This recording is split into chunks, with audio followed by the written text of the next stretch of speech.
Good morning. I am going to play some music, and that is going to tell me when I can, when I should be done. Anyway, happy St. Patrick's Day. I completely forgot what day it was. It is early morning, and I am blogging for the first time in like, I don't know, a month or so. But, okay, so here's the topics. First and foremost, big news. I got my job back. Well, I didn't really lose it yet, but, oh God, how do I explain it? Basically, we have 6 positions in the company. 2 are the leads, and then there are 4 engineers. And the engineers are basically engineer 1, 2, 3, and 4. I was number 3, and by unknown selection, position 3 was eliminated, which meant that my job was going away. They were going down to 3 engineers. Well, since I was leaving in April, there was 1, 2, and 4 left. Now, 1 and 2 are kind of commercialized, so their job was pretty secure. So it was really down to 2 people, me and this other person. Well, that other person took a job in another portion of the company, which left 1 position open. So after a couple HR budget evaluations, they decided that I should take the job, or at least be offered the job, which I of course said yes, because it is now March 17th, and I still don't have any concrete leads on new job positions. Now, is that a problem? No, I could have probably found a job in the next 2 weeks or so, but now I don't have to, and that makes life so much easier. Plus, I get to continue working from home. Now, where does that leave me as far as work? Well, it leaves me with a buttload of training. Basically, I was being ramped down from a lot of the new products because my role was all with legacy products. And they would have ramped me up into the new products, but they knew I was leaving. So they kind of said, you know, Billie's leaving, he's not going to need to know this, we won't involve him in these projects. Well, now that I'm staying, I have to get reacquainted with all of them. So that means that in April, I am going to go to Milwaukee for more than 1 day or 2 days. I'm probably going to stay for a week, if not more, and have some training with the other folks in the department, get up to speed, learn what I need to learn. Obviously, I don't expect to know everything in 2 weeks, but at least I'll get a good grasp on things.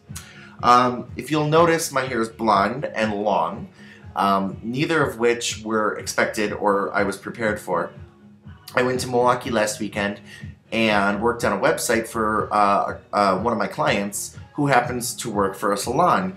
And while I was there, I said, hey, what can we do to my hair? And they said, well, you want to grow it out, right? And I said, yeah. And they're like, well, why don't we bleach it? And that's normally what I would do. I mean, obviously, because you've all seen me with bleached hair before.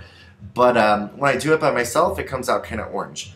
When I do it with them, it turns out like this, which is pretty much as white as you can get it without killing it.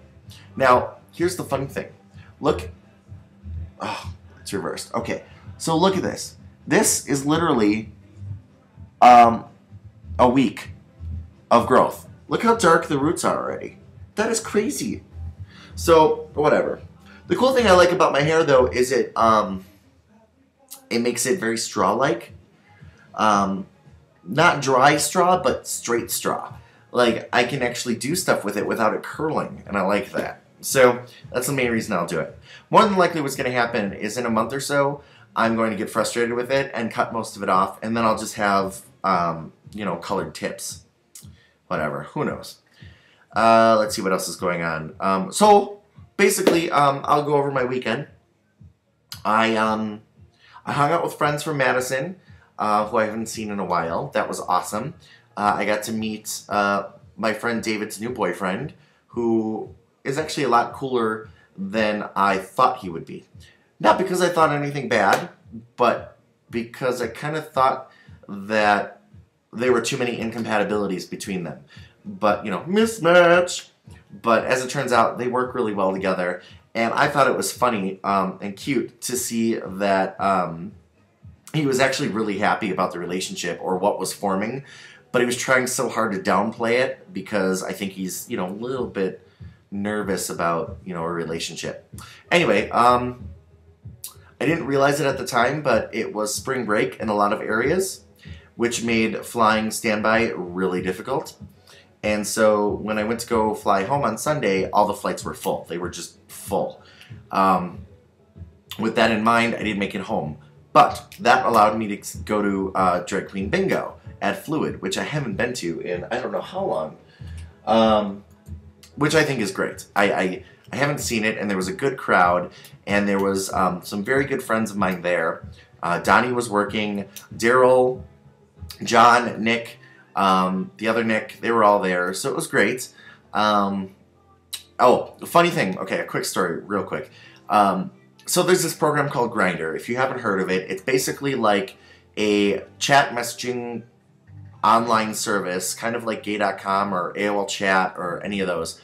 But it's specifically designed for smartphones, where it gives you a picture, a profile, and a distance of where people are. It's primarily for gays. I'm sure if you're straight or curious, you can use it too. But basically, it gives you your picture, it gives you your description, what you're looking for, how far away you are. Well, simultaneously, John, Nick, myself, and Daryl all decided to go on this at the same time so we could add each other as friends. Well, at the same time we were all on, this random guy messages like all of us, like individually, but within, a minute of each other.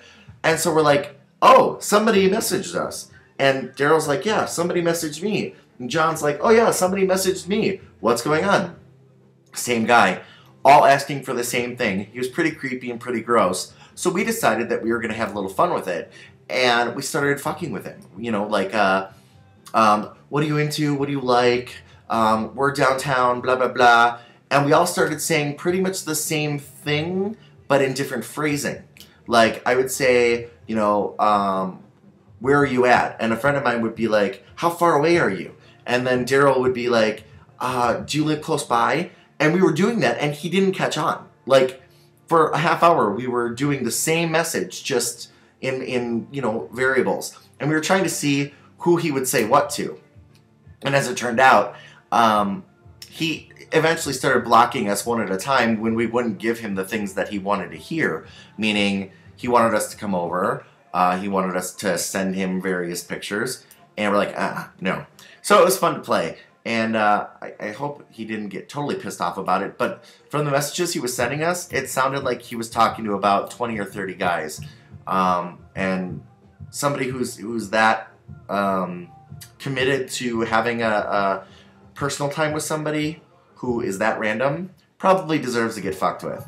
But, so that was fun. Other than that, I saw a bunch of random people that I don't get to see very often. That was really fun. I got really drunk on Thursday and Friday night. Also really fun. Got to see Sherry and Lisa. Got some real quality time with Bill Gray, which I haven't had in months. And I really love that. Stopped into LaCage on Saturday night for like, I don't know, the first time in a year. I guess other than the typical nights of too much Redbull and stuff like that, it was a good time.